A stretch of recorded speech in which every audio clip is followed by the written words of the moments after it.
Et alors ce matin, je suis en plein montage de la vidéo. On est ici à La Paz depuis 2 ou 3 jours. Alors, comment ça se passe? Je fais la vaisselle. La vaisselle? On est dans un petit camping. Hein? Il faut. On est dans un petit camping. Ici à la capitale de la Bolivie, à La Paz, il y a quelques véhicules. C'est un tout petit campsite. Ça nous va très bien parce que ici on ne peut pas bivouaquer. Hein. On a fait un bivouac l'autre soir à La Paz, mais c'est compliqué. Alors dans cette vidéo, on se retrouve au départ du bivouac, donc sur le bord de l'océan Atlantique, et on file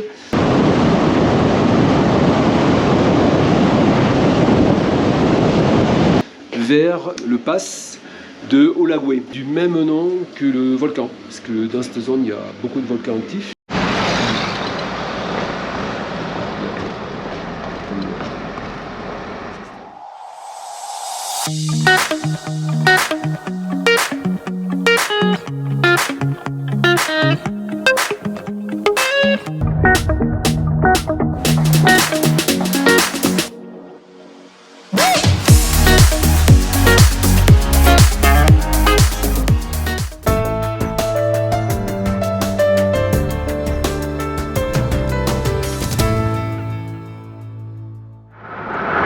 On est parti de Copilla. On a fait un petit resto à midi, dormi à manger en face au poisson. Et on retraverse le désert dans l'autre sens, d'ouest en est.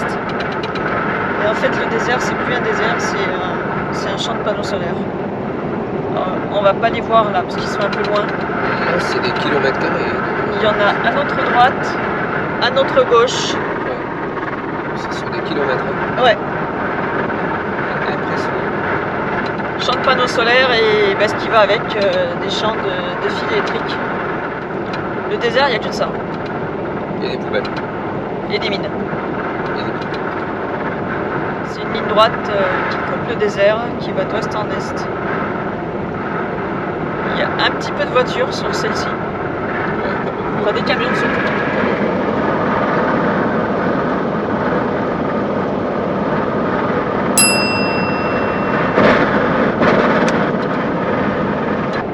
Et on retrouve des températures plus chaudes, je sais pas combien il fait là dehors. Tout à l'heure, il faisait 34. Ah ouais. 38. On voulait visiter la ville de Chuquicamata où il y a une énorme mine. C'est le plus grand mine au monde. Ouais. La mine Chuquicatama, qui est la plus grande mine au monde de cuivre en fait. Et elle représente 13% des ressources en cuivre dans le monde, ce qui est énorme. Et elle se trouve ici. On ne peut pas y accéder. Ouais. Il y a des barbelés partout.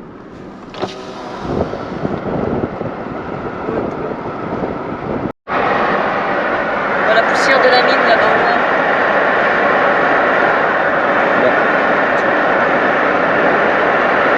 C'est la mine qui se trouve à une dizaine de kilomètres.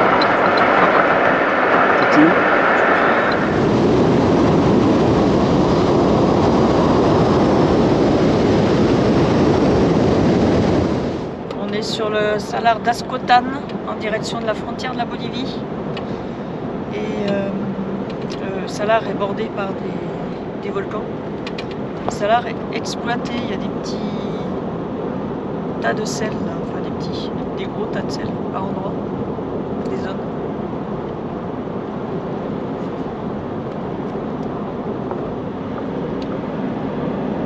Il y en a en face là-bas.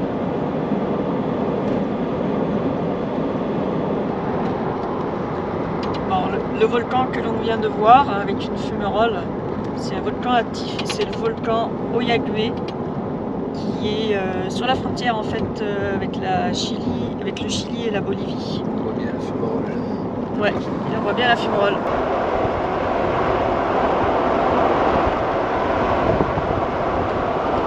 Il est à 5868 mètres, il culmine.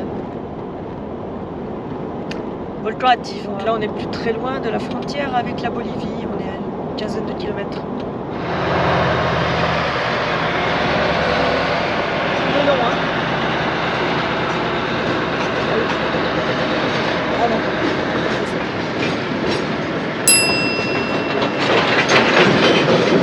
Ça y est, on a passé la frontière du Chili. 5 minutes. Ah oui. Chrono, montre en main, 5 minutes. Impressionnant. Il a fait le passeport, il a regardé, il a tamponné. On est allé à la voiture, on lui a donné le papier d'entrée de la voiture. Il nous a dit c'est bon. Allez, Roulez. allez en Bolivie. La frontière est là-bas devant. Nous sommes officiellement en Bolivie. Ça y est, on a passé la frontière sans problème. Elle a juste, elle nous a dit inspection, mais elle a ouvert les deux portes de la voiture. Elle a fait ouvrir la cellule, mais c'est tout. Elle n'est pas rentrée. Elle a pas. Je sais pas, c'est pour les formalités quoi, l'inspection. C'est pour dire qu'il faut une inspection. Quoi, parce que... Voilà. Donc là, on se dirige sur la ville d'Uyuni et on a une piste en terre avec un peu de tôle ondulé par endroits, une piste où il y a des trous. On peut pas rouler très très vite. On a 210 km jusqu'à Uyuni.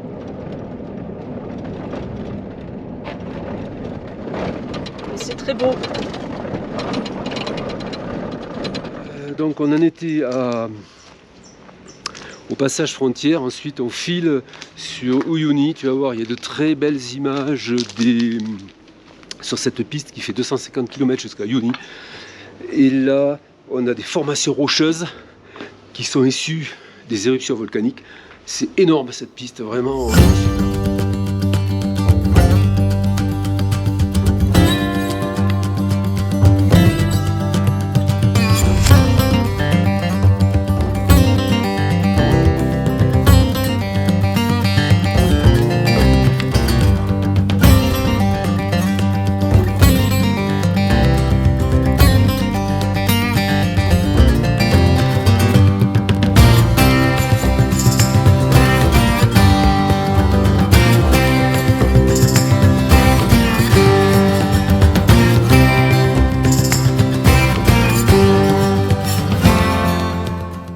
Nous avons fait notre pause déjeuner sur la piste.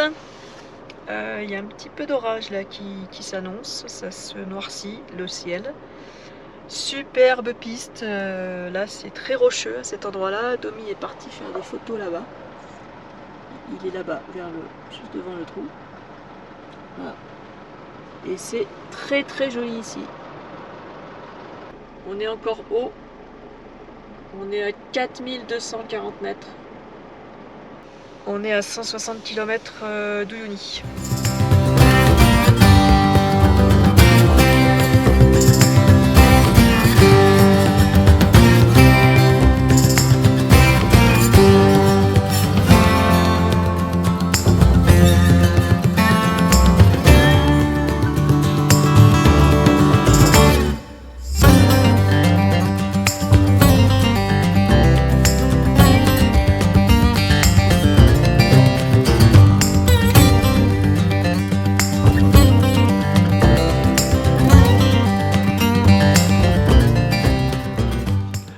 On arrive à Uyuni, on visite un petit peu la ville.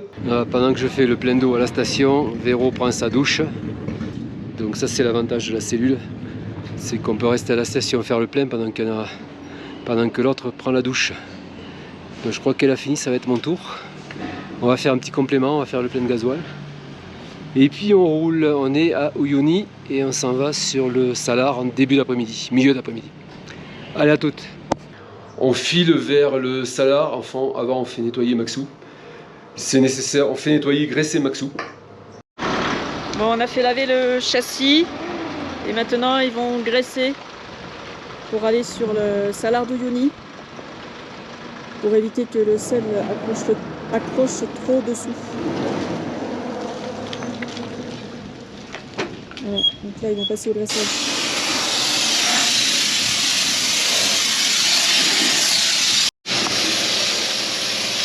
Bye. qui passe partout sur le véhicule pour le graisser. Comme ça, pour le salar, on va éviter que le sel s'accroche trop. Et demain, on revient là et on refait tout laver, il graisse des points importants et on fait laver l'extérieur totalement. Ensuite, on file sur le salar. Et là, des magnifiques images, c'est carrément incroyable. Ce salar, c'est une étendue à l'infini, une étendue de blanc à l'infini. Attention les yeux, ça pique.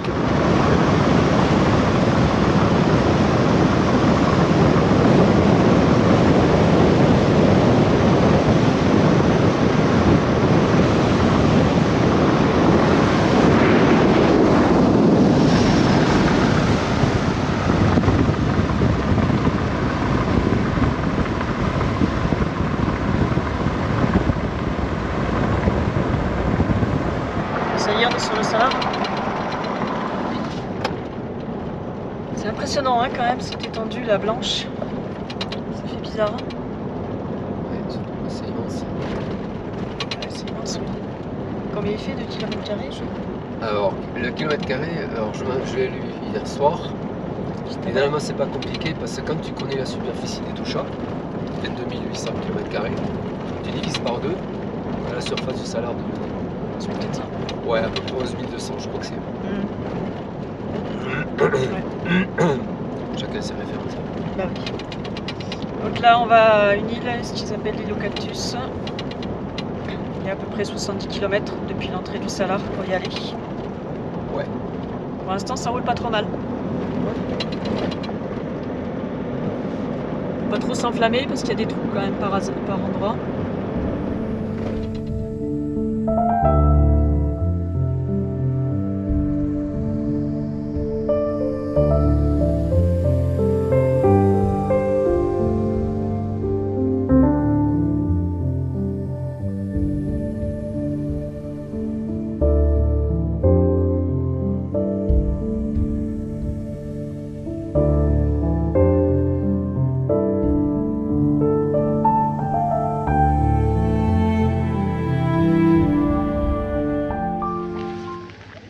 Dakar Potosí. Potosí, on y est passé à Potosí?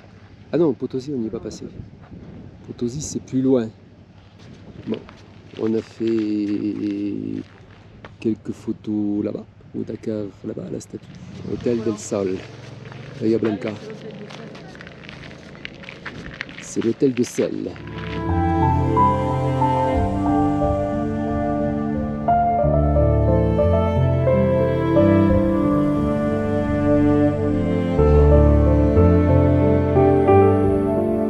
Un petit peu la trouille parce que on s'est retrouvé au bout d'une trentaine de kilomètres, 30-40 km dans une zone où il n'y avait plus, donc il y avait de l'eau sur le salar, et comme c'est un milieu que je ne connais pas, j'ai préféré chercher une autre piste.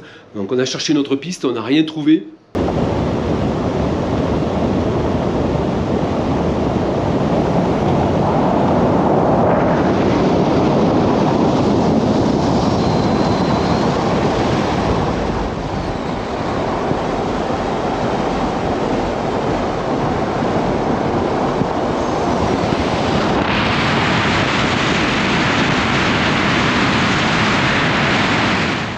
Nous avons fait demi-tour et là on a croisé donc un tour opérateur, on s'est mis derrière lui, on l'a suivi.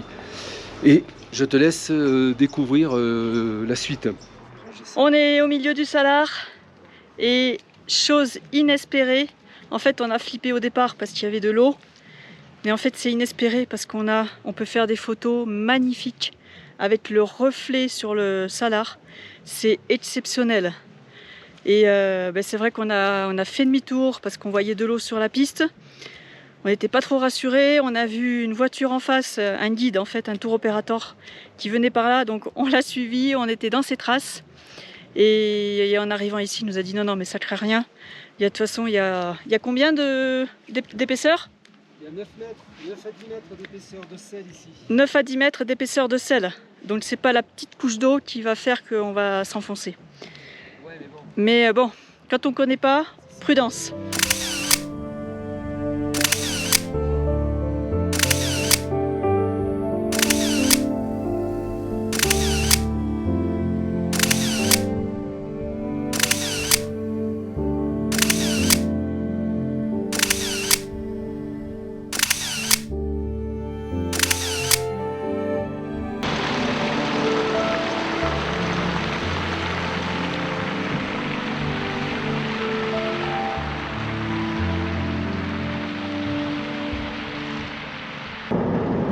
Bon, l'île se rapproche, mais on a l'impression qu'elle est à côté. On est encore à 3 km et demi.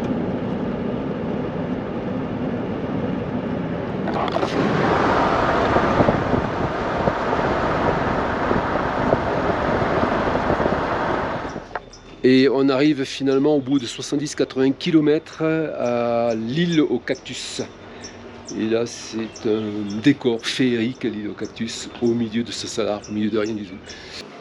On reste une journée au salar, à côté de l'île aux cactus. On visite l'île aux cactus, on fait une belle balade, on fait des prises de vue avec le drone.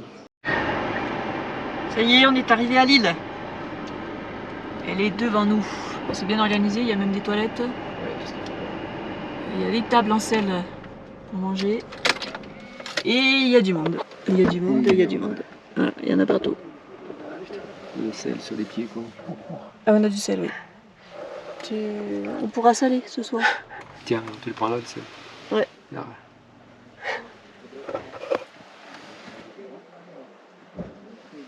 Il y a un peu de sel, ouais. Les clés de la... C'est toi qui as fermé, je sais pas où t'as mis les clés. Elles sont dans ma poche. D'accord. Un petit peu de sel. Alors, on est pas bien là? Ah bah si, on est bien, t'inquiète. Moi je commence à avoir faim parce qu'il est 4h30, 5h moins le quart. Et on n'a pas déjeuné à midi. Un petit tacos au Salar d'Uyuni. Mais on a des petits tacos pour le déjeuner sur le Salar d'Uyuni, c'est quand même pas mal. Hein, et à côté de l'île aux cactus. Que l'on ira visiter demain. Le soleil commence à baisser, il est 6h, 6h15, 6h30. Et derrière moi là-bas, je voyais tout à l'heure, là, je voyais, c'est de la poussière, c'est pas possible, mais c'est quand même assez gros quoi pour être de la poussière. Et il y a le salar, donc la poussière c'est quand même étonnant. Et j'ai demandé à un guide, en fait non, c'est la pluie qui est là-bas. Et cette couleur rose vient du fait que le soleil se couche. Donc la pluie prend cette couleur rose. Voilà, mais c'est magnifique. Donc ça va pas arriver sur nous, en fait, ça va faire le tour du salar. Par contre, il nous a dit demain, là-bas ça se charge. Et demain matin, on risque d'avoir les nuages et un peu de pluie ici sur l'île. Bon, je lui ai demandé si ça craignait pour repartir. Il m'a dit non, il n'y a pas de souci. Il faudrait qu'il pleuve 3 jours au moins pour qu'il y ait 10 cm d'eau sur le salar et que ce soit compliqué après pour partir. Mais là, s'il pleut juste 2-3 heures, c'est pas inquiétant. Il va même pas y avoir 1 cm sur le salar. Donc ça sera comme on a vu tout à l'heure, à la limite, ça, on pourra faire des belles photos. Voilà. On a du vent qui s'est levé d'un coup. Bon, je pense que c'est dû à la pluie là qui est autour. Il a fallu qu'on ferme tout. Ça vient de ce côté-là. Tiens. Écoute un peu. Impressionnant, et c'est venu d'un coup. Hein.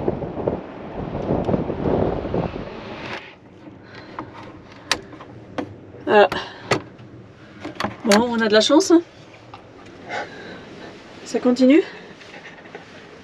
Ce soir, les photos de drone, on oublie. Ouais, j'avais préparé le drone. Ah, Le time-lapse. il est là, mais la caméra est tombée au sol. Bah, tu l'as pas remise là. Non, heureusement que la bague qu'on a achetée, c'est elle qui a protégé l'objectif. C'est elle qui s'est tordue. Elle est un peu voilée là, ici, mais c'est pas grave. C'est pas grave, non. Disons on peut la remettre dessus. Je pense que oui, j'ai du mal à la revisser. Voilà.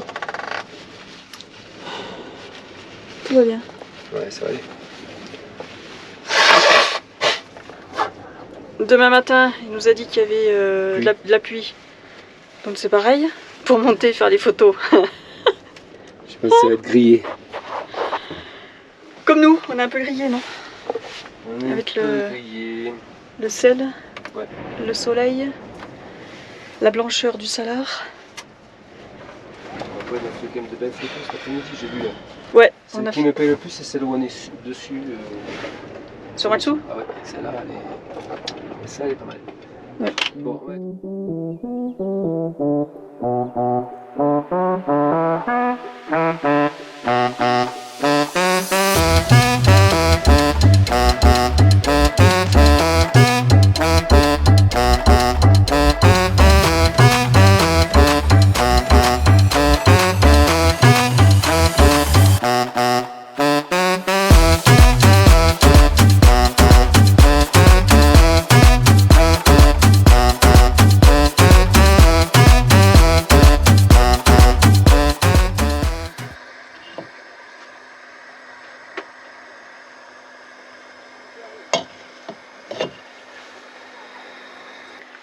petit-déj se prépare. Alors aujourd'hui, c'est un petit-déj un petit peu exceptionnel. On n'aura pas tous les jours comme ça. Voilà où on est. Ah, et puis on a un petit oiseau qui vient nous voir. Oh, ils sont magnifiques ceux-là. T'es beau, toi. Oh là là. Ils viennent chercher les miettes. Qu'est-ce que t'es beau. Si je les miettes à la main. Alors, ce petit-déj. Ben écoute, petit-déj un petit peu atypique. Hein. On est en train de prendre le petit-déj sur une table en sable avec des... En sel. En sel, avec des sièges en sel. Tout ça au milieu du salar. Qu'est-ce que tu veux demander d'autre? Pas mal quand même. Et on a l'île au cactus qui est derrière nous, que j'ai pas encore visité. Que toi tu es allé visiter ce matin? Ouais. Moi je me suis levé plus tard parce que j'ai encore mal dormi. Donc, il y a 5h30, c'était blindé de monde, tu m'as dit déjà. Il y avait 15 voitures qui étaient là. Ouais, quand je me suis levée à 6h, il y avait déjà... oui, là c'était tout pris, il y avait 2 rangées déjà. Alors que hier soir on était seuls. Alors qu'hier soir on était seuls. Mais ils sont arrivés vers 5h30, 5h15. Allez, qu'est-ce qu'on leur fait ce matin? La visite de l'île au cactus. Ouais, ben moi ce sera la deuxième visite. Deuxième visite, c'est l'Isla Incahuasi. C'est marqué là. Incahuasi. Est-ce que Incahuasi ça veut dire cactus? La Casa de l'Inca. Superficie 0,2434. Température 3 à moins 16 degrés. Et l'altitude 3660 mètres. On a eu ce matin une foule de tours opérateurs qui sont arrivés là à 5h30. Et là ils sont tous repartis. Il n'y en a plus que 2. Et puis nous. Donc on va pouvoir profiter pleinement de l'île. La porte est magnifique. C'est du bois de cactus. Et là le cactus fait partie du mur. Allez, on grimpe un peu, ça faisait longtemps.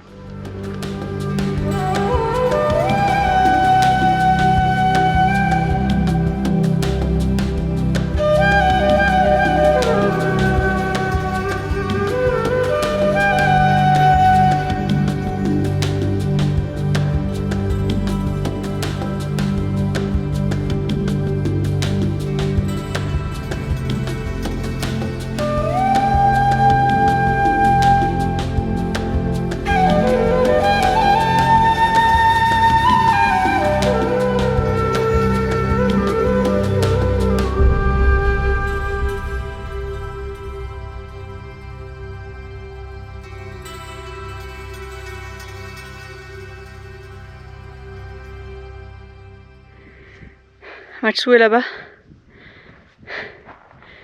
Tout seul, il n'y a plus que nous sur le parking. Donc on est un peu en hauteur sur l'île. Le salar devant nous, avec le ciel bleu.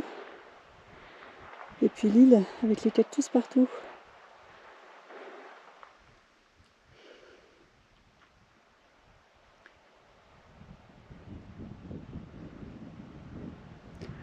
C'est arrivé de là-bas. Oui, l'oiseau là. Hop. Ouais, on est arrivé des pistes là. Ouais. Et là-bas où ça brille, je pense c'est là où il y a l'eau. Ouais, je pense. Il y a un bel orage hier soir là. Quand même. Et là-bas en face, C'est le volcan. c'est le volcan. Alors, on l'a rappelé, c'est le plus grand salar au monde en termes de superficie. Je te donne quelques chiffres sur donc cette immensité de sel, le salar d'Uyuni. Selon les estimations, il contient 10 milliards de tonnes de sel, dont environ 250 000 tonnes sont extraites chaque année de ce salar. Un rapport de l'United States Geological Survey indique que dans le salar d'Uyuni se trouvent environ 21 millions de tonnes de lithium. la plus grande réserve de ce minéral au monde, en fait.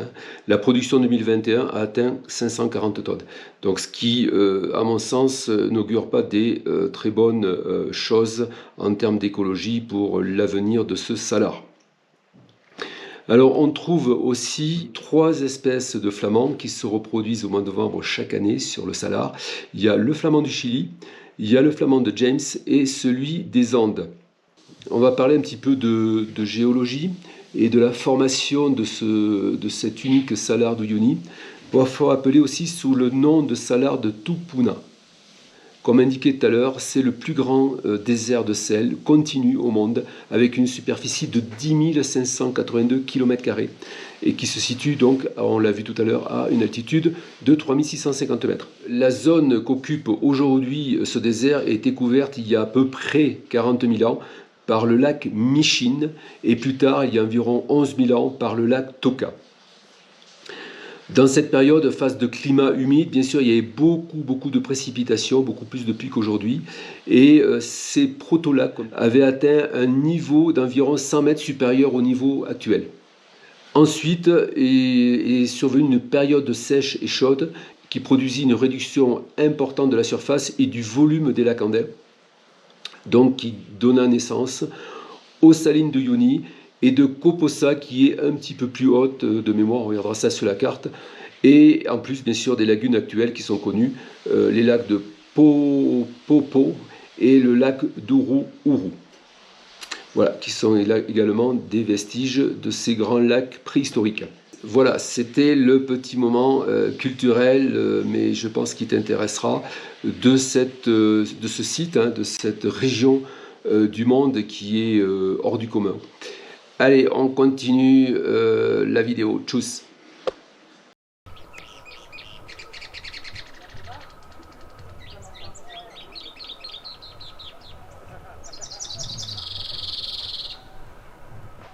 Alors là, on arrive à une arche naturelle qui est là-bas.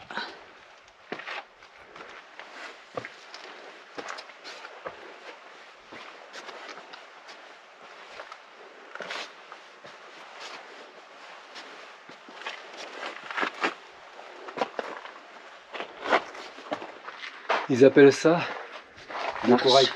L'arche de corail. Ouais, formation naturelle. Il faut pas que ça s'éboule au moment où tu passes. Et après, on descend là-dedans. Yep. Hop. C'est par là. C'est lui là. Ouais. Hop. T'étais passé ce matin? Ouais. Voilà. Ça c'est beau avec les 2 cactus là. C'est magnifique en sortie. On a une vue sur le salar. C'est beau. Hein, C'est bio. c'est vieux, ouais. Quel privilège on a. On se rend pas toujours compte. Hein, Non. des fois on est un peu grognon, mais on se rend pas trop compte du privilège qu'on a. Non, c'est gagné ce privilège. Hein? On s'est gagné le privilège.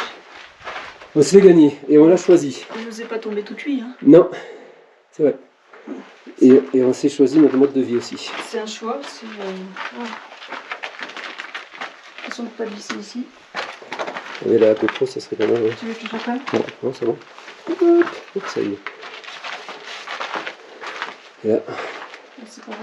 c'est un peu surexposé là-bas parce que on est dans une zone d'ombre. On a une sortie sur le salar. Hein. C'est une pierre qui tient pas là. C'est beau quand même. Elle tient pas. Cette arche qui se ferme là en haut. C'est magnifique. Magnifique. Magnifique. Magnifique, on dit. Magnifique. Ouais, attention. Hop, ça y est, ça y est.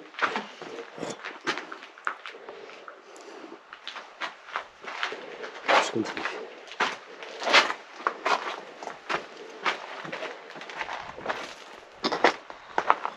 C'est bon, alors, là. Ouais, à l'ombre, ça va. Très bon.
notre court séjour sur l'île aux cactus et sur le salar d'Uyuni. On reprend la route pour la ville d'Uyuni, la capitale de la Bolivie. Capitale de la Bolivie. Uyuni. Ah non, non, c'est pas la capitale de la Bolivie, je dis n'importe quoi. Mais non, il y avait marqué capitale tout à l'heure quand j'ai fait Maps. Je sais pas pourquoi il a mis capitale. J'espère que tu m'as mis au bon endroit sur le compte. J'ai mis Uyuni. Voilà. Et là, on a la piste à perte de vue.